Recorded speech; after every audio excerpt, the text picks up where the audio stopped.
رمضان المبارک کو اس امت مسلمہ کے لیے وہ مہینہ قرار دیا کہ جس میں وہ اپنے گناہوں سے خداوند کریم کی مغفرت حاصل کر سکیں اور آنے والے وقتوں میں، آنے والی زندگی میں اس توبہ پر قائم رہیں تاکہ خداوند کریم ان کی تمام دلی جائز حاجتوں کو پورا کر سکے۔ اب عزیزان محترم، اس رمضان المبارک کا مین مقصد ہے کیا کہ خداوند کریم نے یہ مہینہ ہمیں عطا کیا کیوں؟ تاکہ پوری زندگی جو ہم اپنے لیے کر رہے ہیں، کما رہے ہیں، کھا رہے ہیں، بچوں کے ساتھ، ان کے ساتھ، اس میں ہم قرب حاصل کرتے ہیں دنیا کا، لیکن خداوند کریم نے ان 12 مہینوں میں ایک مہینہ ایسا دیا کہ ہم اس کی معرفت کو حاصل کر سکیں، تاکہ کسی کو یہ کہنے کا بھی خداوند کریم موقع نہ دے کہ ہمیں موقع نہیں ملا تھا۔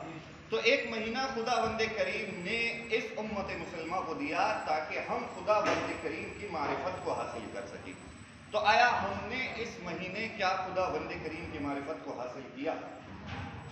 کیا ہمارے جو فعل ہیں اس مہینے میں، جو ہم نے کار انجام دیے ہیں، کیا وہ اس قابل ہیں کہ ہم ان سے خداوند کریم کی معرفت کو حاصل کر سکیں؟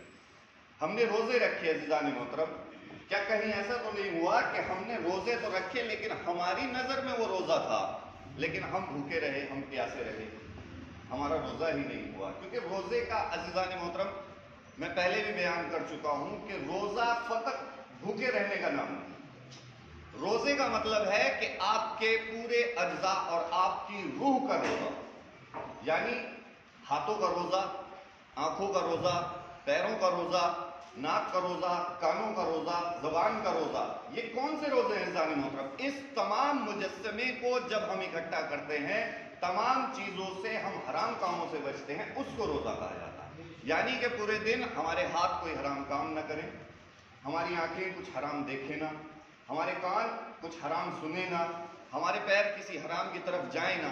ان تمام حرام چیزوں سے بچنے کا نام روزہ ہے۔ بس فقط یہ نہیں کہ ہم نے صبح سے کچھ کھایا نہیں لیکن ہم گانے بھی سن رہے ہیں، ہم دوسرے فعل بھی انجام دے رہے ہیں، ہم اپنی آنکھوں سے بھی گناہ کر رہے ہیں، نامحرموں کو دیکھ رہے ہیں، ہم کسی کی غیبتوں کو بھی سن رہے ہیں بیٹھے ہوئے کہیں، تو عزیزان محترم ہم اپنے منہ سے گالیاں بھی دے رہے ہیں۔ تو عزیزان محترم یہ ہمیں پتہ ہی نہیں چلتا کہ ہمارا روزہ کب باطل ہو گیا۔ حضرت علی علیہ السلام فرماتے ہیں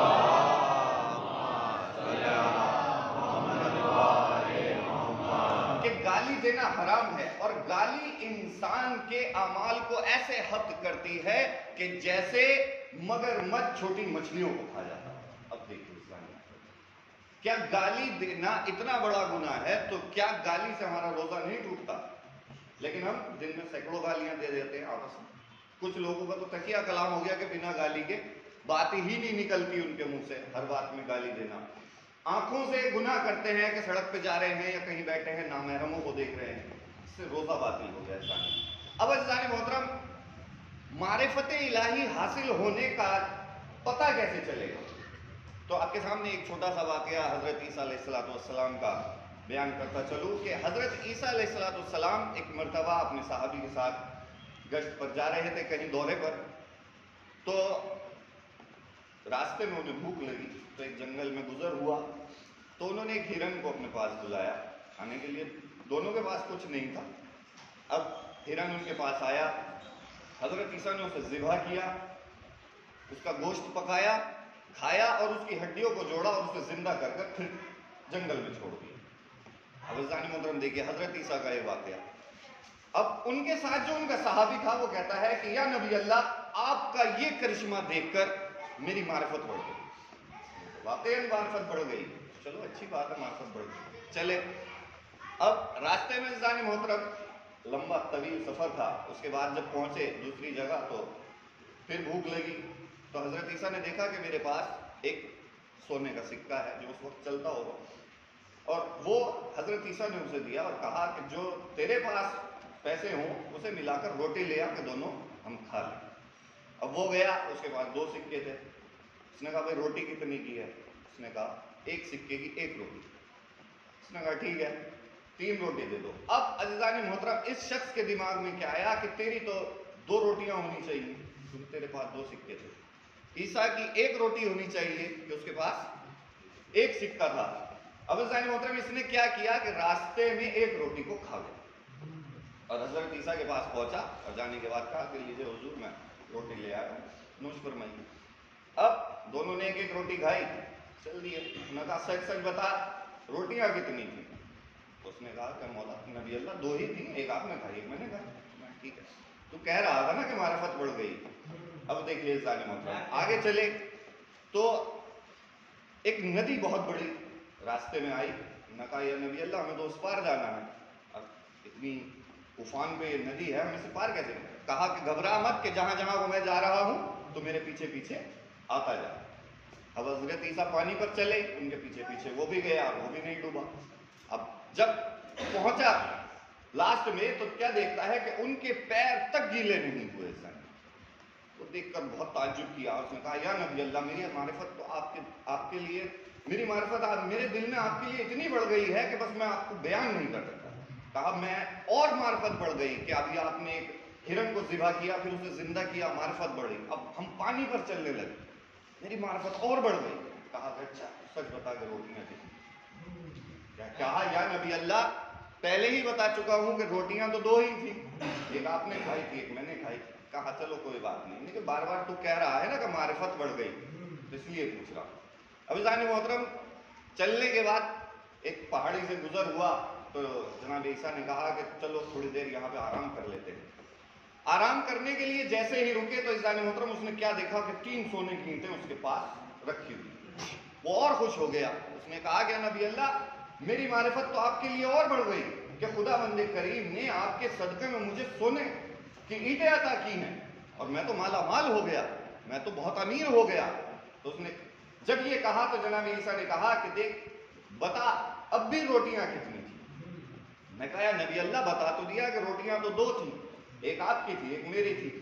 تو جناب عیسیٰ نے کہا کہ میں اس لیے پوچھ رہا ہوں کہ تو کہہ رہا ہے کہ معرفت بڑھ گئی, لیکن یہ جو اللہ نے اینٹیں عطا کی ہیں یہ ایک اس کی ہے جس کی وہ روٹی تھی, ایک تیری روٹی تھی تو 1 اینٹ تیری ہوئی, ایک میری روٹی تھی تو 1 اینٹ میری ہوئی, اور یہ تیسری اینٹ اس کی ہے کہ جس نے تیسری روٹی کھائی. یہ تیسری اینٹ اس کی ہے کہ جس نے تیسری روٹی کھائی. تو اب وہ کیا کہتا ہے کہ یا نبی اللہ حقیقتاً تو یہ ہے کہ میں نے 2 روٹیاں کھائی تھی, 1 روٹی میں راستے میں کھا گیا تھا, روٹیاں تو 3 تھی تو لہٰذا یہ 2 اینٹیں میری ہوئی. تو نبی اللہ نے کہا کہ جا میری اینٹ بھی تو لے جا, لیکن دیکھ حقیقت یہ ہے کہ میری معرفت اور اللہ کی معرفت نے تجھے سچ نہیں بلوایا, لیکن مال کی معرفت نے تجھے سچ بلوایا. سبحان اللہ. دیکھیے ظالم محترم کہ اب کہے جا رہا ہے اللہ کے نبی کے ساتھ ہے, صحابی ہے, اور کہہ رہا ہے کہ میری معرفت بڑھ گئی, معجزے بھی دیکھتا جا رہا ہے ساتھ ساتھ, لیکن کیا ہے کہ سچ نہیں بول رہا. لیکن جب مال کی بات آئی تو ایک دم کہا کہ تیسری روٹی میں کھا گیا. تو عزیزان محترم کیا آیا ہمارا جو دین ہمیں معرفت الہی کی طرف بلا رہا ہے, کیا ہماری معرفت ایسی ہے کہ ہم اللہ کی راہ میں سچ بول سکیں, اللہ کے بندوں کے سامنے سچ بول سکیں. حقیقتاً عزیزان محترم معرفت وہی ہے کہ جو آپ کو جھوٹ سے روکے, جو آپ کو حرام سے روکے, جو آپ کو نیکیاں کرنے پر مجبور کرے کہ آپ نیکی کرو, آپ سچ بولو, آپ سوائے اللہ کے کسی کا ڈر اپنے دل میں نہ رکھو کہ میں اگر اس کے بارے میں یہ بات کہہ دوں تو اسے بری لگے گی. جبکہ حضرت علی علیہ السلام فرماتے ہیں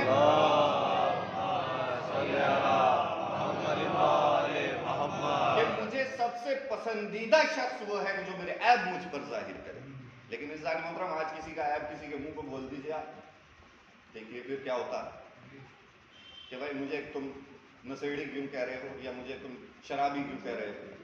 لیکن حضرت علی کیا کہتے ہیں کہ سب سے پسندیدہ شخص میرے نظر میں وہ ہے کہ جو میرے عیب مجھ پر ظاہر کرے, کیونکہ مجھے نہیں پتا میں کیا غلط کر رہا ہوں, دوسروں کو پتا چلتا ہے کہ میں کیا غلط کر رہا ہوں تو میری اصلاح ہوتی ہے.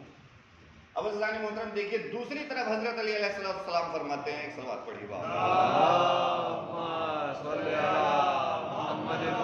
ایک مرتبہ رسول اللہ صلی اللہ علیہ وسلم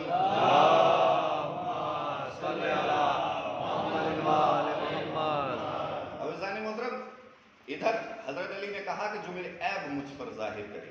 لیکن دوسری طرف جب رسول اکرم نے ایک مرتبہ ایک شخص کو اٹھایا، حضرت عمر کو اٹھایا اور پوچھا کہ اے عمر، اگر تم کسی کو گناہ کرتے دیکھو تو تم کیا کرو؟ کہ اگر تم کسی کو گناہ کرتے دیکھو تو کیا کرو؟ تو آپ نے فرمایا کہ یا رسول اللہ، میں اس کو ایسی سزا دوں گا کہ اس کی نسلیں کانپ جائیں کہ وہ دوبارہ وہ گناہ نہ کر سکے. کہا بیٹھ. پھر حضرت علی علیہ السلام سے پوچھا کہ علی، اگر تم کسی کو گناہ کرتے دیکھو گے تو کیا کرو گے؟ تو حضرت علی نے فرمایا کہ میں اس کے گناہوں پر پردہ ڈالوں. اب دیکھیے ظالم محترم، مولا نے دو باتیں کہی. ایک بات یہ کہ جو میرے عیب مجھ پر ظاہر کرے، اور دوسری طرف کہہ رہے ہیں کہ اگر میں کسی کو گناہ کرتا دیکھوں گا تو میں اس کے گناہوں پر پردہ ڈال دوں گا، میں کسی سے کہوں گا ہی نہیں. تو جس پر رسول اللہ نے آپ سے فرمایا کہ علی کے گناہوں پر پردہ ڈالنا یا تو اللہ کا کام ہے یا علی کا کام ہے. سبحان اللہ، سبحان اللہ. سلوات پڑھیے.